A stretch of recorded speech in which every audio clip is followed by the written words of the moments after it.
My name is Dr. Scott Schoen. I'm the director of the North Carolina State Laboratory of Public Health. Cystic fibrosis is a genetic condition on the nationally recommended uniform screening panel. And it's actually the second most common life-shortening disorder of children after sickle cell. When an intervention is delayed because of a delayed diagnosis, that can have a direct impact on long-term patient care. We see this across the board, including with cystic fibrosis, where those babies who are identified in the first month of life have significantly better outcomes than those identified later in life. There are gaps in all of our genetic screening.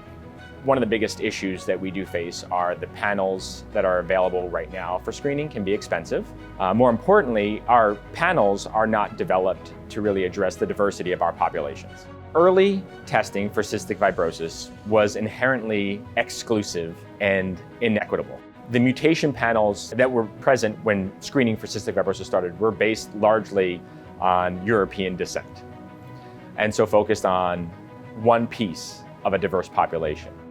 When we are developing tests, implementing tests, and utilizing tests, particularly genetic tests, we need to be mindful of the diversity of our population to be sure we don't build in inequity from the start. I am absolutely encouraged by the developments in genetic screening.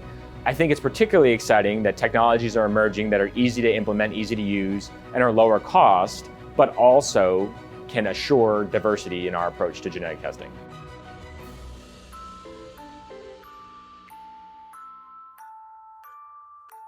My name is Gary Latham, and I'm the Chief Scientific Officer for ASHG. ASHG's development of a CFTR assay is based on an appreciation that CF is a disorder that doesn't discriminate. And we're at a place now where we have the right tools and technologies. We have cost efficiencies in how we use those methods. And importantly, we have societal awareness around what it means to be fair and inclusive in our testing. So for cystic fibrosis, we've had a lot of data for a long time, but we haven't necessarily had a lot of the right data. What we have within the past few years in particular is this avalanche of new data that's come from large-scale sequencing. Hundreds of thousands of individuals to understand variation in the CF gene over different populations and groups of people.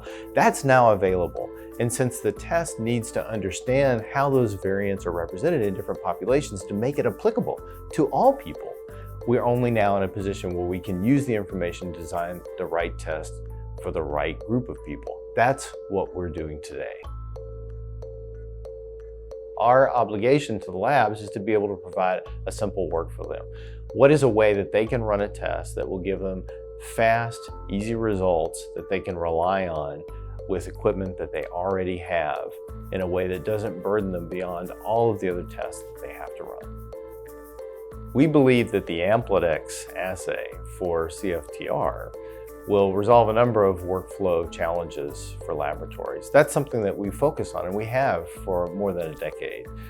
The labs need a test that's easy to run, and it uses technology they're already familiar with. That's what this particular assay does. We're at a position now, unlike any other time, where we have access to the right technology, we have access to the right content, and an understanding of how that impacts all people, as opposed to some people. So it's exciting to be in a position where we can put those together to provide better tests for the broad population, no matter what your heritage is.